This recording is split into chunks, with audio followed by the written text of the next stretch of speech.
Okay. So hello everyone, welcome to our recorded lecture. Okay, so right now pag-uusapan po natin is all about solution concentration. Okay? Specifically, pag-usapan natin how to represent a solution in a percent. Okay? Paanong percent po, sir? When it comes to percent kasi, diba, for entire solution, it's always 100%. Regardless of the amount ng solution mo, mapa 1,000,000 ml man yan of solution, 1,000 ml of solution, it's still 100%. Now, the idea or the gist behind this topic is nire-represent natin yung solute tsaka solvent doon sa solution na yun in percent. Gaano kaya karami in percent yung solute ko? Gaano kaya karami yung gaano ko rin karaming percent kaya yung aking solvent, okay? Na pagka pinagsama ko yung solute tsaka solvent na yun, it's always equals to 100%, okay? Now, how do we do that po, sir? Well, we can use different bases for computing the percent. No, that depends sa kung ano kasi yung given. Okay? You can use mass basis kapag ang given would be mass of solute, the numerator, this one. Ayan. Mass of solute over mass of solution. Tsaka mo na siya multiply by 100. Okay? Now, kung volume naman ang basis natin, kailangan mo rin tingnan kung ang given ba is already in volume ng solute, tsaka volume of solution. Tsaka mo lang din siya multiply by 100. Now, kapag ang hiningi naman is percent by mass volume, you have to make sure na yung numerator would be mass of solute divided by volume of solution. Multiply na lang natin siya by 100. Okay? So the challenge here is that you have to figure out kasi kung sino yung mga solute, sino yung solvent, tsaka sino rin yung solution. Okay? Ayan. So na-establish natin kung kailan ginagamit yung ating mga formulas. One is that kailangan tuwing ang given, for example, ang hinihingi is percent by mass, dapat you have to understand na dapat ang numerator would be mass of solute over mass of solution. Okay? Ganon. So, let's make an example here. So, I have a sample problem here. Feel free to pause the video so that you can answer this by yourselves. Okay?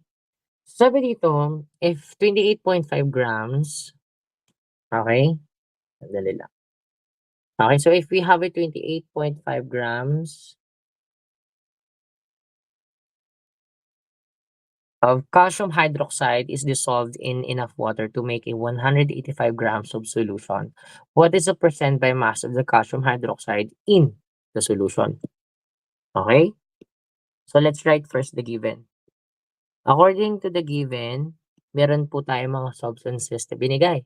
No? One is that we have a 28.5 grams of calcium hydroxide. O, saan siya tinunaw? Sa water. Okay? So water, para daw makagawa tayo ng 185 grams of solution. Okay? Ayan. So now, anong hinahanap natin sa required? Anong hinihingi sa atin ng question? We're looking for what is the percent by mass. Okay? That one, meron ng indicator sa question. What is the percent by mass? So therefore, if percent by mass ang hinahanap sa atin, we can simply write percent by mass. Okay? Ibig sabihin nun, if we know percent by mass ang hinihingi sa atin, what you can do is write the formula. No? Before ka mag-substitute, of course, you have to write the formula. So, percent by mass is equals to the mass of solute over mass of solution. And then multiply it by 100. Okay? So, meron na ba tayong solute? Yes, we do have the solute, which is the calcium hydroxide. And for the solution, for the denominator, it must be in mass din. We already have that. It's about 185. So, mangyayari na lang dyan is you have to substitute dun sa ating formula yung mga given. So, ibig sabihin, percent by mass is equals to 28.5 grams divided by 185 grams of solution and then multiply by 100. So the answer is 38.5 divided by 105 multiplied by 100 is 15.40%. Okay? That's the concentration of the calcium hydroxide dun sa ating solution. Okay? So, di ba madali lang? Okay. Sige, let's move on to another sample problem. Yeah, so feel free to pause the video so that you can answer this by yourselves. Okay. So we have another problem here. Sabi dito, calculate the percent by mass of the solution containing 8.60 grams of salt in a 95 grams of solution. Okay, so let's write the given first. So meron po tayong 8.60 grams. 8.60 grams. Okay? Ng salt. We do not know kung anong salt to, pero sinabi lang salt. Okay, mostly ionic compound lang to. Okay? Ngayon, meron din tayong solution. The solution is 95.0 grams. Okay? Ayan. So, ano bang hinahanap sa atin? Anong hinahanap sa required? Ang hinahanap sa atin is the percent by mass. As for the equation, alam natin that we're gonna have to use a formula that is consisting of mass of solute, okay, divided by mass of solution. Okay? So, paki-double check kasi sometimes yung given is represented by in another dimension or another unit. So, sometimes you have to convert kapag ganun ang situation. Halimbawa, naka-ml yung given, ang hinihingi sa'yo is percent by mass. Therefore, kailangan mong palitan siya. Okay? Well, indicated naman parati sa ating question yung mga density pagka ganun. Okay, so I'm gonna have to show to you that in another video lesson. Okay? So, percent by mass is equals to mass of solute. Meron ba tayong mass of solute sa ating given? Yes, that would be the smaller amount. Take note. Usually, when it comes to the solute and solvent, pinaka-smaller amount is the solute. Okay? And the larger amount is the solvent. Or kung hindi solvent, that would be the solution. Okay? So, but in this situation, you have an 8.60 grams, 60 grams of salt divided by the mass of solution. Naka-grams naman na yung sa ating given, so therefore, there's no need for us to convert anything. And also, pagka merong given na density, you have to take the consideration na gamitin yung density. So, ibig sabihin nun, i-divide natin siya, etong 8.60 grams doon sa 95 grams na nakuha mo. Solution, multiply by 100. So, percent by mass is equals to 8.60 divided by 95 multiplied by 100%. So, that would be ilang percent? 9.05%. Okay? Ilan naman? Okay.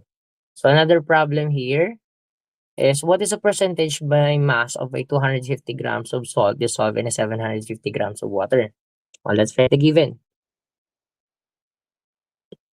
According to the given, you have a mass of salt, 250 grams of salt that was dissolved in a 750 grams of water.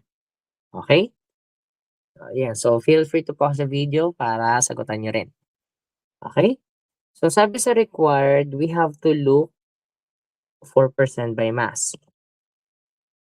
Percent by mass. So, ibig sabihin nun sa equation, if you're looking for the percent by mass, kailangan natin kunin yung mass of solute over mass of solution multiplied by 100. Okay? So, you have to look for the solute and the solution. Tingnan mabuti yung mga given. According sa ating given, you have a 250 grams of salt and 750 grams of water. Do you have the solute? Yes, the 250 grams of salt. So percent by mass is equals to 250 grams of salt divided by, do you have the solution? Sir, water, I'm thinking about the water po. Ang water po ba, is that the solution or the solvent? Tingnan mabuti. Was the water indicated as a solution? So if not, therefore, kailangan pa natin silang pagsamahin. Okay? Take into consideration yung kanilang unit. Kapag parehas sila ng unit, therefore, pwede mo silang agad-agaran pagsamahin. Bakit? Kasi kapagka magkaiba po yun ng unit, hindi po sila pwedeng magsama. Okay? So you have a 250 grams of salt, which is the solute, plus the 750 grams of water, which is the solvent. That would be equal to 1,000. Okay? So you now have a 1,000 grams of solution. Okay? So kung meron na tayong 1,000 grams solution, we can use that para dun sa ating formula. So ibig sabihin nun, 250 grams of salt will be now divided with 1,000 grams of solution. Okay? Is that it? Satisfy na ba natin yung ating formula or ating equation? Ayan. So then you have to multiply that by 100. So percent by mass is equals to 1, 2, 3. That would be 0.25 multiplied by 100. That's 25%. Ayan. Ganun lang. 250 divided by 1,000. Okay, 25%. Okay? Ayan. So, and that's just about it for our percent by mass. So, see you in another recorded lecture regarding percent by volume naman.